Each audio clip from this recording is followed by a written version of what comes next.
Hello বন্ধুরা, good morning. কেমন আছো সবাই? আশা করি সবাই খুব ভালো আছো, আর আমিও ভালোই আছি। আমি কালকে ভিডিও দিতে পারিনি, তার জন্য সরি। কাল একটু ব্যস্ত ছিলাম, সেই জন্য ভিডিও দিতে পারিনি। যাই হোক, তো সকাল সকাল ঘুম থেকে উঠে আমি ছাদে চলে এলাম। কাজ হয়ে গেছে মোটামুটি, তো ছাদে এলাম। ওই যে ধানগুলো কালকে চাপা দিয়ে রেখে দিয়েছিলাম, ধান সেদ্ধ করেছে তো এবার একদিনে তো শুকোয় না, চাপা দিয়ে দিয়েছিলাম। তো ধানগুলো সকাল সকাল খুলে দিলে তাহলে আজকেই শুকিয়ে যাবে, আজকের মধ্যেই হয়ে যাবে। লাল সন্না ধান তো খুব বেশি শুকোতে লাগে না, দুদিনেই ধান শুকিয়ে যায়। তো ধানটা আমি খুলে দিচ্ছি, ভালো করে ছড়িয়ে দেবো। আবার তিরপলটা ভিজে গেছে, ওই ইঁদুরে তিরপলগুলো ছাদে থাকলে না এত পরিমাণে ফুটো করে, না ফুটো করে তো দিয়ে ভিতরে ওই যে শিশিরগুলো পড়ে সারা রাতে, ওগুলো সব ঢুকে ভিজে যায়। চারিদিকটা ভিজে আছে, খুলে রেখে যদি একটু পর ছড়িয়ে দিই তাহলে ভালো হয়। তবে আমি এখন খুব বেশি ছড়িয়ে দেবো না, অল্পটুকু ছড়িয়ে দেবো, কারণ শুকনো ধান তো ভিজে যাবে আবার। আমার ঘরের কাজ সব কমপ্লিট হয়ে গেছে। সকালবেলা উঠে ঘর ঝাড় দিয়ে ঘর মুছে তারপরে আমি ছাদে এসেছি ব্রাশ করতে করতে। নিচে গুবলু ঘুমোচ্ছে, গুবলুকে এখনও তোলানো হয়নি। আর ছাদে কালকে যেসব জামা কাপড়গুলো কেচেছিলাম সেগুলোও মেলে দিলাম।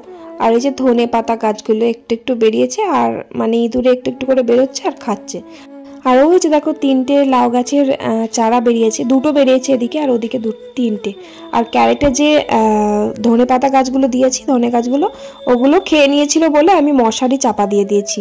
ওই মশারিটা হচ্ছে আমার গুবলু সোনার, ওই মশারিটা দিয়ে চাপা দিয়ে দিয়েছি, তাহলে আর ইঁদুর ঢুকতে পারবে না। বেশ বড় বড় হয়েছে ভিতরের গুলো, মানে একদম পুরো ঘন হয়ে বার হতো, কিন্তু ইঁদুরে খেয়ে নিয়েছে বলে ওরকম ফাঁকা ফাঁকা লাগছে। তারপর নিচে এলাম, গুবলুকে ঘুম থেকে তুলিয়ে খাইয়ে দিলাম। আর আমি চা করলাম একটু, চা করে কালকে রাত্রের বাসি রুটি ছিল, ওই বাসি রুটি দিয়েই দুধ চা খেলাম। উফ, জাস্ট অসাধারণ, কি যে ভালো লাগে কি বলবো। মানে ক্ষতিকর হতে পারে শরীরের, কিন্তু খুব ভালো লাগে খেতে। যাই হোক, তারপর রান্নাঘরে চলে এলাম, এবার রান্না বসাবো। আজকে মায়ের এখনো কাজ হয়নি, তা না হলে মা কিন্তু আগেই ভাত বসায়। আমি খুব কম দিনই ভাত বসাই, মাই দেখি ভাত বসিয়ে দেয়। আমি মানে নিচে যখন আসি তখন মায়ের ভাত বসানো হয়ে যায়। আমার কিন্তু নিচে তাড়াতাড়ি আসা হয়নি, একটু লেট হয়েছে, 9টার মধ্যেই আমি ঢুকে যাই নিচেই। যাই হোক, তো ভাত বসিয়ে দিলাম। ভাবছি দুটো উনুনই জ্বালবো, জেলে ফটাফট রান্না করে নেব। আজকে এই দিকের উনুনটা ধরালাম ভাতটা বসানোর জন্য, দুই দিকে ফটাফট রান্নাটা করে নেব। ছোট মানে রান্নার মোটামুটি জোগাড় আছেই, ফটাফট কেটে নিয়ে ওদিকে আমাদের, কারণ প্রত্যেক দিন সে বড়া ভাজা করতেই হয়। ভাবছি যদি বড়া করতে বলে তাহলে ওই কড়াইয়ে করে নেব ওদিকে, আর এদিকে ভাত হবে। আর ভাত হতে খুব বেশি কিন্তু জাল খায় না, এই আধা ঘন্টার মধ্যে ভাত হয়ে যায়। মানে লাল সন্ন চাল তো, এবার মোটা চালের ভাত হতে খুব বেশি সময় লাগে না। সরু চাল আবার কদিন পর আবার সরু চাল হবে, কারণ ওই ধানটা উঠে গেছে। মোটা চাল খেতে ভালো লাগে না জানো তো, রাত্রেবেলা বা জল খাবারে যখন খায় গরম গরম মোটা চাল ভাতটা খাওয়া যায়, কিন্তু দুপুরবেলা ভীষণ কষ্ট হয় মোটা চালের ভাত খেতে। কিন্তু খুব স্বাদ হয় আর ভীষণ মিষ্টি, মানে একদম ভাতের যে সত্যি করে যে স্বাদ, সেই স্বাদটা কিন্তু অরিজিনালি এই লাল সন্ন চালে পাওয়া যায়। খুব ভালো লাগে, কিন্তু সরু চালটাও ভালো লাগে, কিন্তু এতটাও সুন্দর না, মিষ্টি কম হয়। যাই হোক, কালকের আবার বেসন ছিল একটু, কালকে যে বেগুনি ভেজেছিলাম না, ওই বেসন একটু ছিল, অনেকটাই ছিল। এবার লাগেনি বলে আমি রেখে দিয়েছিলাম। তো আজকে ভাবছি কয়েকটা বেগুনি করে দেবো, আমার বর আবার বেগুনি খেতে খুব ভালোবাসে, তাই ভাবছি কয়েকটা ভেজে দিও, খেয়ে নেবে। খুব বেশি বেসন তো ছিল না, ওই 4টে-5টাই হয়েছে। আর আমার বেগুনি খেতে একদমই ভালো লাগে না, ওই ঝাল ঝাল করে পেঁয়াজি ভাজলে যদিও খাই, এই বেগুনি খুব একটা পছন্দ করি না, তাই 4-5টা হলেই হবে। আর আমার শ্বশুর মশাই খায় না, আমার গুবলু খায় না, আমার বড় ছেলে খায় না বেগুনি, জেঠু খায় আর মা আর আমার বর, ওরাই খুব ভালোবাসে খেতে। আর আজকে চচ্চড়ি সেরকম কিছু ছিল না, তো আমি ভাবলাম তাহলে ছোলা দিয়ে আলু দিয়ে ভাজা করি। ছোলা আলু ভাজাটা বাড়িতে সবাই খায় মোটামুটি, ভালোই লাগে বেশ খেতে। আর আলু ভাজা মানে উঠেই গেছে আমাদের বাড়ি থেকে, রোজই আলু ভাজা হতো। এখন আর কেউ আলু ভাজা খেতে চায় না। আমার বড় ছেলে তো খুব ভালোবাসতো, ওর জন্য আলু ভাজা করতাম, কিন্তু এখন আর কেউ খেতেই চায় না, তাই জন্য করা হয় না। অনেকদিন পর আলু ভাজা করছে, আর পেঁয়াজ লঙ্কা রসুন আর ওই ছোলা দিয়ে আলুগুলো ভাজা করছি, ভাল লাগবে বেশ এইভাবে ভাজা করলে। দেখো, আলু ভাজতে ভাজতে কিন্তু আমার ভাতও হয়ে গেল, মানে আলু ভাজার আগে আমার ভাত হয়ে গেছে, ভাতও হয়ে গেল, ওদিকে বেগুনিও হয়ে গেল, আলুটাও ভাজা হয়ে গেল। আছে হচ্ছে মোচাটা হচ্ছে আমাদের গাছের মোচা, ওই যে সেই দিনকে দেখালাম না যে কলা গাছের মোচাটা মাথায় ঠেকছিল বলে আমি সে তারে তুলে দিয়েছিলাম, ওই মোচাটা কেটে রেখে দিয়েছিল আমার শাশুড়ি মা কালকে। দিয়ে কালকে রাত্রেবেলা ওটা ছোট ছোট করে যে কুচিয়ে রেখে দিয়েছিল। তো আমি নুন হলুদ দিয়ে আর কি ওটা সেদ্ধ করে নিলাম, সেদ্ধ করে আর কি ডালনা করব, সেদ্ধ করে জলটা ফেলে দিলাম, কষ থাকে তো, আটা থাকে তো, তো ডালনা করব। বেশি থাকলে কয়েকটা বড়া ভাজতাম। মোচার বড়া খেতে আবার খুব ভালোবাসে বাড়িতে, আমারও ভালো লাগে মোচার বড়াটা, কিন্তু কিন্তু খুব বেশি নেই, আবার চচ্চড়ি সেরকম কিছু নেই, তাই জন্য ভাবলাম যদি বড়া করে ফেলি তাহলে খাবো কি, তাই আর বড়া করলাম না, ওই মোচার ডালনাই করব। ওই যে ছোলাটা ভিজিয়েছিলাম মোচার ডালনা করার জন্য, ছোলাটা ভিজিয়েছিলাম। মা তো আমাকে সকাল থেকেই বলছিল কালকে যে ছোলাটা ভিজিয়ে রেখো, কালকে মোচা করব। তো সকাল থেকে মা বলে যাচ্ছে ঠিকই, কিন্তু আমি শুধু ভুলেই যাচ্ছি, আমার এত ভুলো মন। তো মা সন্ধেবেলায় এসে কালকে আবার বললো, দিয়ে ভিজিয়ে রাখলাম ছোলাটা, তাই জন্য এই মোচার মধ্যে দিতে পারলাম। আর কয়েকটা ছিল, অনেকগুলো ভিজানো হয়েছিল, কয়েকটা যে আলু দিয়ে ভাজা করে দিলাম। আর কালকে সে রাত্রে মাংস করেছিলাম তো, তো সেই মাংসর তরকারি মানে আছে, আলু আর কয় পিস মাংস ছিল। তো এবার আমার বড় ছেলেকে বললাম চ মাংসের তরকারি দিই, জলখাবারে ভাত খাইয়ে দিই। ও হচ্ছে যে সকালবেলা চা দিয়ে পাউরুটি খেয়েছে বলে ওর খিদে নেই, 2টো পাউরুটি খেয়েছে, তাই বললো আমি ভাত খাবো না। তাই আমি বললাম চ মাংসের ঝোল আলু আছে, ওটা দিয়ে আমি তোকে খাইয়ে দিচ্ছি, আমিও ভাত খাবো। একবারে উপরে নিয়ে চলে আসলাম, মুখে ডেকেই যাচ্ছি, সেই মানে যেদিন স্কুল থাকবে না সেই দিনকে ভাত খাওয়ার জন্য জল খাবার ডেকে ডেকে মাথা খারাপ হয়ে যায়। ওপরে থাকে পড়তে বসে বা কম্পিউটার ঘাটে যাই করুক, কিন্তু নিচ থেকে ডেকে ডেকে গলা ব্যথা হয়ে যায়। আমি ডাকি, আমার শ্বশুর মশাই ডাকে, মা ডাকে, ডেকে ডেকে একদম সে মানে গলা ব্যথা হয়ে যায়, কিছুতেই নেমে আসে না। তাই ভাবলাম দরকার নেই, ডাকারও দরকার নেই, গলা ব্যথা করারও দরকার নেই, তার থেকে বরং আমি ওপরে যাই, দিয়ে দুটো ওকে ভাত খাইয়ে দিই। এমনিতেও ভাত খাবো না করছিল, পেট ভরা ছিল। তো আমি গিয়ে ওকে 2টো ভাত খাইয়ে দিলাম, আমিও 2টো খেলাম, খেয়ে আবার নিচে এলাম। ওদিকে আবার মোচাটা বসিয়ে দিয়ে গেছিলাম, মোচাটাও হয়ে গেছে, মোচাটা নামিয়ে দিলাম। আর আমার বর বাজার থেকে আবার মাছ এনেছে, মাছের সাথে আবার কত বড় একটা তেল এনেছে। তো তেল ভাজা খেতে খুব ভালোবাসে জানোই তোমরা। তো তেলটা পেঁয়াজ দিয়ে, একটা আলু দিয়ে আর লঙ্কা দিয়ে ভালো করে একটু ভাজা করে দিলাম, আর মুসুর ডাল করে দিলাম একটু, আর এই মাছ দিয়ে দেখি ঝোল করব না ঝাল করব সেটাই ভাবছি, কারণ বেশ বড় সাইজের মাছ। তো মাছটা আলু দিয়ে শুধু ঝোল করব। কাঁচা কলা আছে, কিন্তু এই মাছে কাঁচা কলা দিলে কি ভালো লাগবে? কাঁচা কলা জানো তো আমার না তরকারি দিলে ভালো লাগে না, কেমন কাঁচা কলার একটা কষ বার হয়, তো এই তরকারিটা কেমন যেন একটা হয়ে যায়, আমার ভালো লাগে না। যতই খাই বা না খাই আলাদা ব্যাপার, কিন্তু আমার কেমন যেন লাগে তরকারিটা।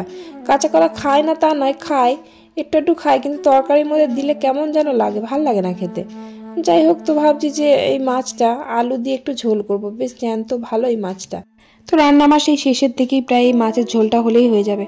মাছটা ঝোলই করলাম আলু দিয়ে, শুধু আলু দিয়েই করলাম, কাঁচা কলার দিইনি। মা বলছিল 2টো কাঁচা কলা দিয়ে দিতে, কিন্তু কাঁচা কলা দিলাম না, কেমন একটা হয়, ওই জন্য কালো কালো হয়ে যায়। কেমন কাঁচা কলার একটা কষ থাকে, তো সেই কষটা বার হয়ে গেলে কেমন একটা হয়ে যায় তরকারিটা ভাল লাগে না খেতে। ওই শুক্তোর মধ্যেই কাঁচা কলা একমাত্র ভাল লাগে, তারপরে তোমার ওই উচ্ছে চচ্চড়ির মধ্যে তেতো তরকারিতে কাঁচা কলাটা ঠিক আছে, কিন্তু করি তো মাঝে মানে প্রায় দিনই কাঁচা কলা দিয়ে আলু দিয়ে মাছের ঝোল করা হয়, আজকে না হয় নাই করলাম। ছোটবেলা থেকে এরকম মাছের ঝোল খেয়েই বড় হয়েছে। আমার শ্বশুর বাড়িতে তো মাছের ঝোলই খেত না, মাছের ঝোল কি জিনিস মনে হয় জানতোই না। মাছ আনলেই ঝাল করা হতো, শুধু ঝাল, একদম মশলা করে ঝাল করা হতো। আমি তো ঝোল খাওয়াটা শিখিয়েছি এই বাড়িতে, মাছের ঝোল ভালো লাগে, আমার খুব ভালো লাগে। বাঙালি মানেই মাছের ঝোল ভালো লাগে না বলো তো? যাই হোক, রান্না শেষ করলাম, দিয়ে যে রান্নাঘরটা পরিষ্কার করে নিচ্ছি। রান্না আমার পুরো কমপ্লিট, আজকে তাড়াতাড়ি কিন্তু রান্না হয়ে গেছে। ওই যে 2টো উনুন জ্বেলেছিলাম, ভাত হতে হতে ওদিকে আমি বড়া ভেজে নিয়েছি, তারপরে আলু ছোলাটা ভাজা করলাম। আবার যদি 2টো কড়াই রান্না করতাম তাহলে আবার আরও তাড়াতাড়ি হয়ে যেত, করলাম না আজকে আবার 2টো কড়াই, আর এটু করলাম না। যাই হোক, তারপর রান্না শেষ হয়ে গেছে, দিয়ে যে বাসন কোসনগুলো সব মেজে নিলাম, কড়াইটাও মেজে ধুয়ে নিলাম। আর ওইদিকে আমার শাশুড়ি মা ওই যে ধোঁয়া আসছে দেখছো, ওখানে ধান সেদ্ধ করছে। ওই ধানটা হয়ে গেলে উঠে গেলে আজকেই শুকিয়ে যাবে। আমি তাড়াতাড়ি করছি, কারণ ছাদের ধানটা না শুকিয়ে গেছে, এবার ছাদে থাকে বলে বারবার নাড়া হয় না। এবার আমি যদি চাপা দিয়ে আসতাম তাহলে খুব ভালো হতো, কারণ বেশি ধান হয়ে গেলে না, মানে ধানটা যদি বেশি শুকিয়ে যায় তাহলে আবার ধান ভেঙে যাবে, ভেঙে টুকরো টুকরো হয়ে যাবে। তাই জন্য ধান তাড়াতাড়ি মানে সময় মতন তুলে ফেলতে হয়। তো তাই জন্য ছাদে যাব, ছাদে গিয়ে আমি ধানটাকে তুলে ফেলবো, তারপরে চান ধান করবো ভাবছি। তারপর বাসন ধুয়ে ছাদে এলাম, ছাদে এসে দেখি ধান একদম শক্ত, মানে দাঁতে করে আর কি দেখে নিতে হয় ধান হয়েছে কিনা, পুরোপুরি কটকট করে ভেঙে যাচ্ছে, মানে ধান প্রচুর পরিমাণে ধান শুকিয়ে গেছে, মানে প্রয়োজনের থেকে বেশি শুকিয়ে গেছে। তাই ধান তাড়াতাড়ি করে তুলে দিচ্ছি আমি। তো আমার শাশুড়ি মা বললো চাপা দিয়ে বিকেলবেলা তুলতে তুলতে বিকেল আর নেই, জানো তো। এখন শীতকালে আর বিকেল হয় না, সেই সন্ধে লেগে যায়। তারপরে আবার বিকেলবেলা ধান তুলতে গেলে গায়ে প্রচুর ধুলো হয়, তখন আর ভাল লাগে না। আর এখন তুলে নিলে গায়ে চান করবো, ধরো চান টান করলে পরিষ্কার হয়ে যাবো। আর প্রচুর পরিমাণে ধুলো থাকে তো ধানের মধ্যে, হাত পা কিচকিচ করে একদম। তাই ভাবলাম এখনই তুলে দিই। তুলতে যখন হবেই ফালতু, তখন বিকেলবেলা সন্ধে হয়ে যায়, তখন তুলে লাভ নেই। এখন তুলে নেওয়াটাই ভালো।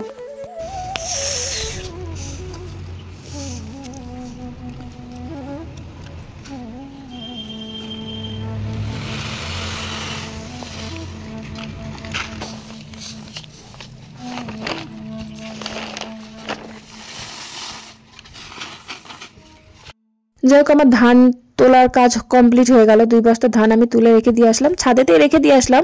আমার বর যখন সময় পাবে তখন আবার নিচে নামিয়ে রাখবে, কারণ সারা রাত ছাদে রেখে দিলে না শিশির পড়বে, দিয়ে আবার ভিজে যাবে।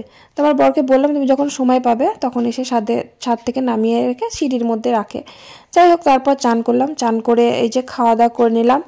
তো খেতে বসে আমার বর বলছে যে মোচার বড়া করতে পারোনি? তো বললাম যে অল্প ছোট্ট মতন মোচা, আবার কত রকমের করবো। একজন বড়ার থেকে আবার ডালনা খেতে ভালোবাসে, আবার বড়া ক রকমের করবো, খুবই অল্প হয়েছে। তাও তো ছোলা আর আমি বেশি করে আলু দিয়েছি বলে তাও একটু বেশি হয়েছে। যাই হোক, তো তারপর খাওয়া দাওয়া করলাম। খাওয়া দাওয়া করে এই যে বাসনগুলো একবারে মেজে ধুয়ে নিলাম। তারপর প্রায় সন্ধে হয়েই এসছে, ছাদের গাছে জল দিলাম, আর জামা কাপড় যেগুলো ছিল সেগুলো তুলে নিলাম। আর ব্ল্যাঙ্কেট মেরেছিলাম একটা, ভুলেই গেছি রোদে দেওয়ার জন্য, মানে গরম হবে বলে একটু রোদে দেওয়ার জন্য ব্ল্যাঙ্কেটটা মেরেছিলাম। কিন্তু এখন তো পুরো ঠান্ডা হয়ে গেছে, রোদ চলে গেছে, মনে ছিল না। রোদ থাকতে থাকতে তুলে রাখলে তাহলে আবার হতো।